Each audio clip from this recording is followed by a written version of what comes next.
The big tech companies are laying off thousands and thousands of people across the world. As somebody who already works in IT industry, or as somebody who aspires to work in IT industry, you might want to know what's happening in the industry.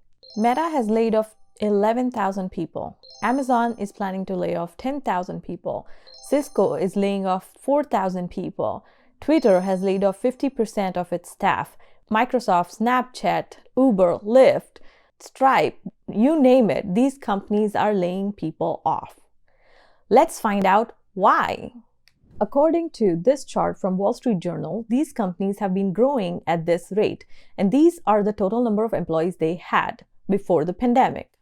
When the pandemic started, people started shopping more and more online. They were spending a lot more time watching Netflix, YouTube, Prime videos.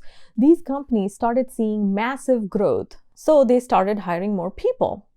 According to the CEOs of these companies, they projected the companies would grow at this rate. So they hired even more employees. Now that the pandemic is over, people are spending a lot more time outdoors, shopping in person, dining outside, so their online spending is not as much as it was during the pandemic. So the growth for these companies is becoming stagnant. These companies are still growing, but not at the rate they originally expected to grow. And that's why we're seeing all these layoffs.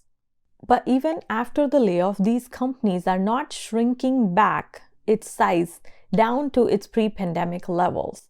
Before these companies started the layoffs, they started hiring freeze. So if a company stops hiring new people, the recruiters whose primary job is to hire new people, they get impacted first.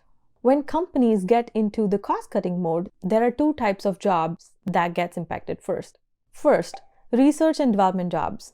These companies make millions and billions of dollars every year, and they spend a lot of this money into research and development of the new products. When these products are in the research stage, it's not making any money to the company. So they pause the research initiative to cut down the cost. When these things happen, the company may lay off the whole team or majority of its team members. This is what we are seeing right now. This is the great learning opportunity for those who aspire to work in the big tech companies. When you clear the interviews for these big tech, you go through a team matching process.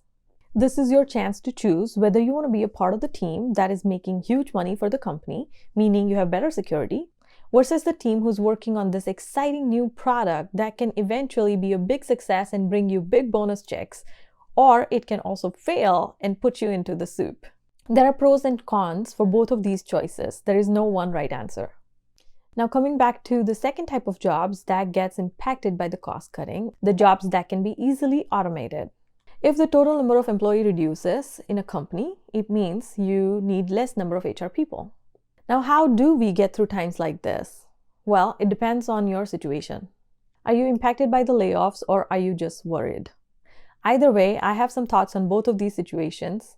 But first, let's help the ones who need the most. For the people who got impacted by the layoffs, I'm sorry that you're having to go through such hardship. But in the description below, I have listed all the job openings that I know currently hiring. Make sure to use those resources and, most importantly, don't lose hope. According to INC.com, Walt Disney was fired from Kansas City newspaper. Look at the Disney World he created. Mark Cuban, he was once fired from a computer store, and now look at him, he's a billionaire and appears on Shark Tank. Anna Wintour, she was fired from Harper's Bazaar magazine, and now look at her, she's editor-in-chief of Vogue. I acknowledge that being laid off and being fired are two entirely different things, but all I'm trying to say is there is still hope. While it took a long time for these people to achieve the success they did, they started somewhere uncomfortable, somewhere rough.